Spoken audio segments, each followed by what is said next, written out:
Well, g'day there, traders and friends right around the world. It is James here with you on behalf of Pivot Point Trading, bringing you this Wednesday afternoon market recap, dated July 15th, 2015. Today, we saw the Dow Jones Industrial Average close with some form of a doji type of candlestick. This obviously comes on the back of a very strong equity market bounce on Monday and Tuesday. It was really set up going back to Friday last week, after we saw that bearish engulfing and a shooting star candlestick at this macro support area. Last week at the close, we were really sitting on the precipice of some really important structural damage which may have started to occur. The reason why it was so important, structurally speaking, was because we were revisiting the lows going back to March and April 2015, areas which we haven't seen for 4 entire months of trading. We actually held this level, obviously, and we've seen this most recent bounce take place in the equity markets up until the close, today being Wednesday. This is very, very important because over the week in Pivot Point Pro, we spoke about,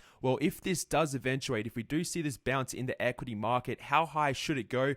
Where can it trade to? And what do we have to look out for if, in fact, we raise and hit these targets at 18,140, give or take a couple of points on the Dow Jones Industrial Average? We had it lined up on the S&P at 2,115. We more or less got that today with that high wave spinning top on the S&P 500. And the NASDAQ, we were really just looking for the market to retest these all-time highs or relative highs going back to April, May, and June 2015, where we've more or less hit all of these targets on the equity markets themselves. I cannot stress, however, just how important these levels are for the future health of the US markets. Generally, what will happen is that we'll see these retracements occur, then we'll get the bounce at these really critical areas of support, these macro support areas where we will suggest to ourselves, well, if we start breaking them, Dow theory is starting to align and we need to revisit lower areas. This didn't play out, but as I'm sort of alluding to right now, the health of this market is going to be unlocked at these higher levels. Will we simply see the continuation above all of these resistance levels which have been in effect since March 2015,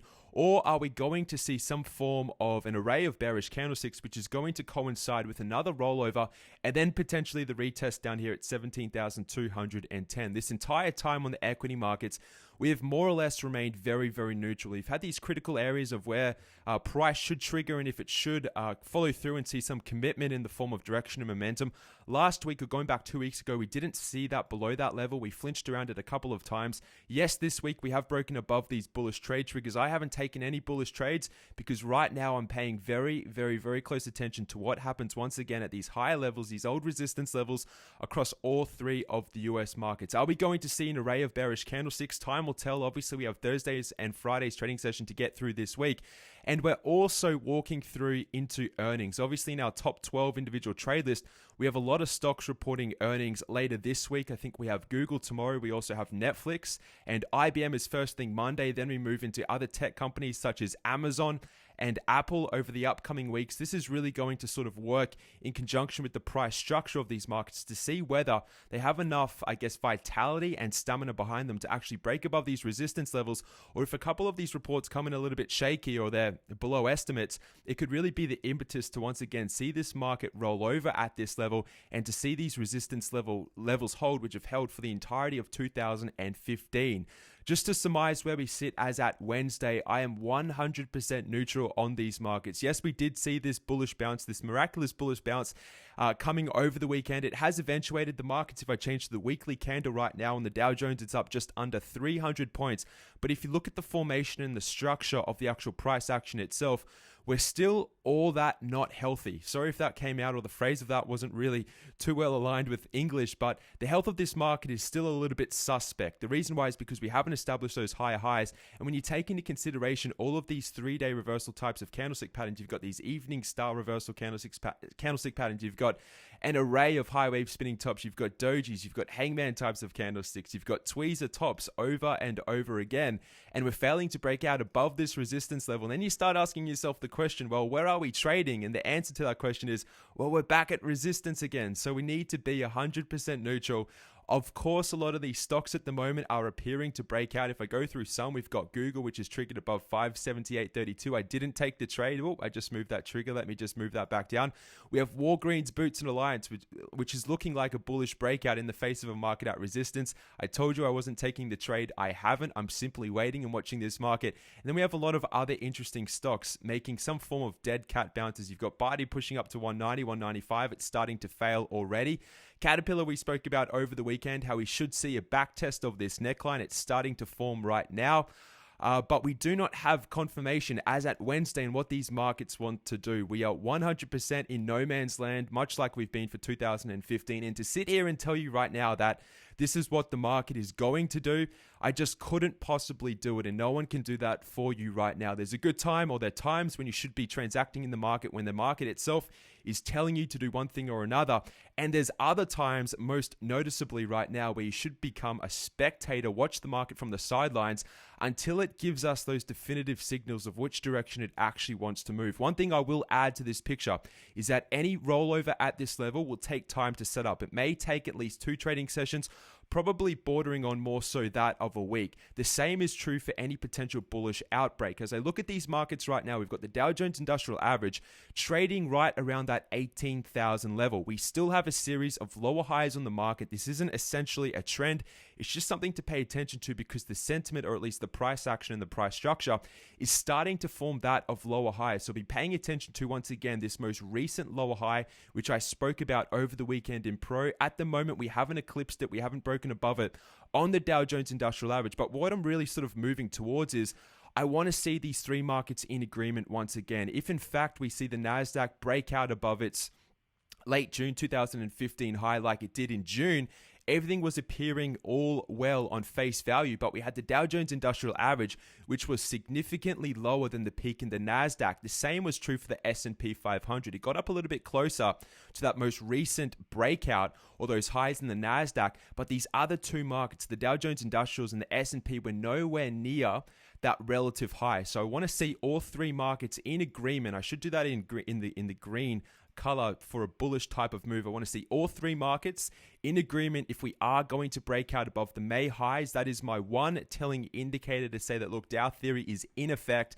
But until then, until we get those clear signals, I personally am a spectator. I understand we're walking into or transitioning through earnings. That will come with increased volatility. We've already seen just insane amounts of volatility in this market. And right now, from personal experience and my own outlook on the market and what I'm doing personally, I'd rather be a spectator at these levels, given that it's very, very uncertain as to what will happen. Will we break out or will we roll over at this level? Only time will tell, and price action will guide us as to what the markets want to do. I'd also like to quickly touch on the transportation averages as well, because we've been looking at this market and we've really had our pulse on the market or on the formation of this price action. We saw the breakdown in May. We saw some form of a triple back test of this resistance level. We came down and we hit our first target to the penny. Now, those of you who are in Pro understood that I lost all of my charts, so I went back and had to rechart all of these charts, put in all of the support and resistance lines, the long-term primary trend levels. I haven't actually put in my triggers, but we had a target down here at 8,000, give or take a couple of points. We transacted around this level for 3 entire days. And as I alluded to, once again, we're looking for the bounce. Now, this is very, very important because what will happen is that generally we'll rally back up. We'll either retest this neckline once again, or we will come up as high as that 200 simple moving average. At the moment, the transports, to a degree, have been leading the other equity markets. We haven't seen that entire retracement or that bigger correction flow through into the equity markets, but to see the actual price action of the transports so significantly lower than that of the 100 and the 200, and to actually see that bearish cross, that death cross as they so to speak, what they call it, actually take place right now, it really feels as though this next bullish rally will be happening on limited time, or it's only a matter of time, in other words, until we get the rally back up to these levels and you see this particular market roll over once again and lead the equity markets moving forward, or at least further into July and maybe even August 2015. So at the moment, we have aligned ourselves with the bullish perspective on the transports. We have seen that bounce off from that 8,000 level, and our targets are up here about 8,500 all the way up to about 8,750. I'll keep you up to date as the transports continue to move. Outside of the transports, obviously today, gold has hit a 5-year low. It was either a 5-year or a 6-year low. Please don't quote me. It was one or the other, 5 or 6-year low.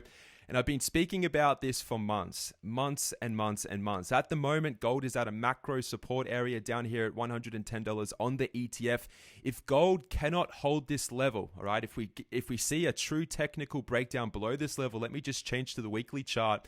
And this is going back to 2008. If we cannot hold this level here at 110, the next legitimate target for gold will be under $100 on the ETF. It comes in at about $97. That is a big move. Here we are, we're trading at 110.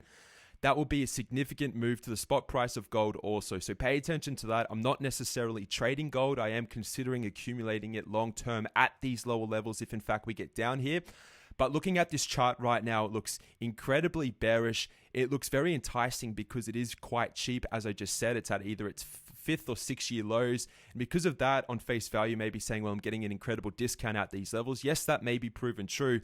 But it really looks as though gold is going to start to break this level, and we are unfortunately going to put in a lower level for the price of gold. The same is true for silver. Let me just bring up the silver chart, a very similar looking chart. I don't think silver had that similar print. It wasn't at those 5 or 6 year lows, and it hasn't actually broken down below that really nice hammer type of candle we saw about a week ago. But here we are at $14.43. If I change to the weekly chart once again, we get these really nice lower levels. Now, the next lower level on silver comes in here at about $11.80 on the ETF. So another big move in percentage terms for silver when we're trading up here at $14.43. So what I've done, I've covered the 3 equity markets. I've also covered the transportation index. As at Wednesday, I've also given you a quick update on gold and silver. I'm not trading these ETFs. They like to gap a lot. I have in the past. I used to trade gold a lot a couple of years ago, but I've sort of backed away from the actual trading of this ETF because of this volatility, which you see. Sometimes it can be a little bit unpredictable. And here we are. The benefit of the doubt at the moment still needs to remain with the sellers because they have control. We are in a definitive downtrend. We're still making a series of lower highs. And at the moment, we're bouncing off macro support. But in my opinion, and it's only a matter of time, unfortunately, until we see a definitive break of these levels. We have set up this long-term support on silver and gold for the entirety of 2015, even going back to November when we were the first time where we actually retested these levels. Time will tell, obviously, what's going to happen with this ETF. Outside of that, I'll give you a quick update on the US dollar because this works counter to that of silver and gold. And as you can see, surprise, surprise, the price of the US dollar, the index itself, was up today. And it's looking as though we are going to break above this most recent lower highs. This is really fitting into the long-term picture that the US dollar is moving into some form of consolidation, whether that's going to be in the form of a bigger type of channel, and this is just some form of a little oscillator or a minor type of cycle within the bigger channel. That is the most realistic type of situation. Obviously, we've been contending with this downward type of triangle. You can see if I just draw this on my screen right here, we've got these series of lower highs, and we have this relative low right here. It'd be interesting to see whether the US dollar can hold these levels, or if we get a quick rejection and we see it come back down to this about 93.5 level. But at the moment, gold is still the US dollar is still in a defined uptrend. We're holding above the 100 and the 200 simple moving averages, and it's looking quite good. We are overbought, but we can remain like that, especially if we start breaking above resistance levels, and we have some really defined levels up here, again at that 100 level. Outside of that, I'll quickly map it back to the long-term simple moving averages of the market. We've been floating around that 200 simple moving averages. We've floated around there for about 2.5 weeks. We've seen a bounce take place on the Dow Jones Industrial Average. We have broken above the 100 simple moving average, but if I change to the Bollinger Bands, this is generally, a really good target when we actually get a Bollinger Band reversal. What generally happens is that we'll come back up, we'll trade back up into the top band, and then we'll either move sideways or we'll see another oscillation back down to the lower band. You can see over and over again when you get these moves away from the lower Bollinger Band, where do we trade back into? We trade back into the top Bollinger Band, and then ultimately we'll come back down and test that lower Bollinger Band. At the moment, we are very close to the top of that band. It coincides very, very nicely with our overall resistance on all 3 of the US markets. So I am paying attention to, of course, the Bollinger Bands. And outside of that, if I have a look at these oscillating indicators, we are moving back into more neutral territory. We have been very, very oversold moving into at least the beginning of July. And that did, coincide with that support level. But if we cannot reclaim these all-time highs, if we get back up to these levels where we are right now and we start to roll over, if I change to the weekly, you can see a lot of divergence setting up. I mean, this is divergence going back 1 year. If I change to the monthly, this is even a bigger picture. This is divergence which we haven't seen even since the year 2000. Here we are, we've been miraculously overbought for a period of about 3 or 4 years right now. And if I zoom in close enough on the actual MACD, you can see, if you have a look at the lowest type of indicator on my chart right here, this picture right here, what has just happened? I mean, it's not as if it's just happened, but what has happened going back to maybe March and April on this MACD trigger single or trigger symbol in the indicator itself, it's actually given us a bearish cross. Now, you might have a look at this and say, well, it's not all too much of a signal. MACD crosses all of the time. It moves backward and forth in true oscillation form. And yes, that is true, but we're looking at this MACD trigger or this indicator on a monthly time frame. Pay attention to the top of my chart up here. You might say, well, we've got a bearish cross. What does that mean? What I can say to you right now is, how many other times have we actually seen the signal line cross the slow line? What I mean by that is, how many times have we seen this lower line trigger below this red line, the slow line? And if I zoom back out, this is still on the monthly chart. Answer this question for yourself. It looks as though we've started to break down below it in the past. In 2011, 2012, we actually didn't. The signal line still remained above that red slower line. If I zoom back out further, we're still going up. You see the actual bullish cross. Obviously, there was a bearish cross which took place.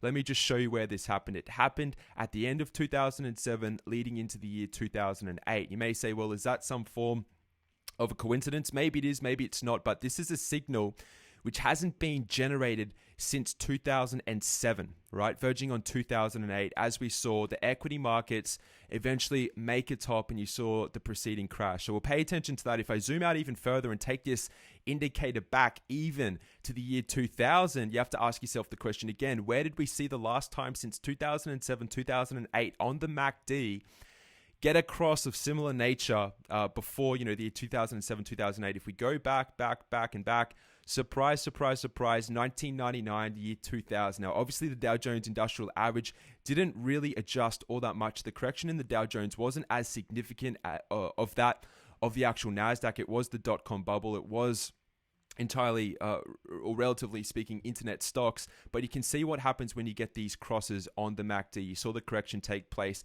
in the NASDAQ. So I just wanted to allude you to that, or at least bring your attention to that monthly MACD cross. It doesn't mean whatsoever that these markets are going to roll over at this level, but right now, analyzing these three markets on a molecular level and seeing how the transports are starting to interact and seeing how they're breaking and hitting really macro support targets at 8,000, it looks as though they're bouncing back up to retest critical areas. And you have the three equity markets in no man's land at really strong resistance, which has been in effect since 2004, end of 2014 into 2015.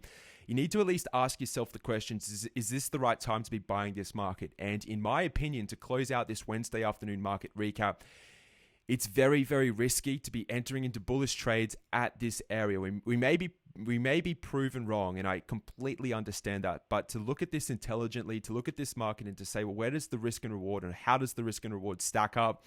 I'd rather be, again, a spectator in this market at these levels, or wait for clearer signals that the market could potentially roll at this level, rather than just foolishly jumping into a bunch of bullish trades when we've just got so much overhead resistance still in effect. Unfortunately, that's really been the tale of 2015. I cannot speed this picture up any more than what I'm trying to do for you right now.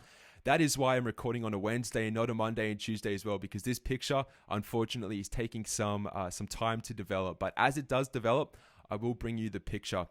As at this Wednesday, the 15th of July, 2015, I think I will close this discussion here, at least this analysis of my own on these three equity markets. Have a fantastic Wednesday evening, everyone around the world. I will say once again, pay attention to earnings. Obviously, we're kicking it off. Some have already reported. Walgreens, I believe, was the first on our list to report this year. And as such, it has seen a bullish bounce. We're just going to have to wait and see if this is a legitimate breakout based on the three equity markets. Google and Netflix are reporting. I've gone over IBM, Amazon. These are other stocks which are reporting. Very, very soon. We've got Caterpillar next week. I mean, if we go through this list, we're right in the middle of earnings. I mean, having a look at this as well, we've got Goldman Sachs estimated on the 16th, which should be tomorrow. We've got CVX wins this. This is further out into July. So you can see that we're really in the midst of earnings season right now. So I really encourage you to fine tune your analysis, go back and back trade as much as you can. And when the time is right, we can start obviously entering into trades when it's better for us, when the market's poised to give us true directional movement and a true understanding of where these equity markets wants to move. At the moment, again, they're bifurcated. The signals are all mixed. You cannot come to any legitimate, compelling argument one way or another at this particular moment. So I'll leave it at that on this Wednesday. Have a great Wednesday evening. I know this has gone longer than what I usually do, but I feel as though it's needed given what this market is doing. So have a great Wednesday evening. I'll see you all probably later in the week. I will keep you updated on these earnings announcements in the pro area, most likely. Other than that, I'll see you on the weekend in that next pro analysis class. All the best, and goodbye, traders and friends.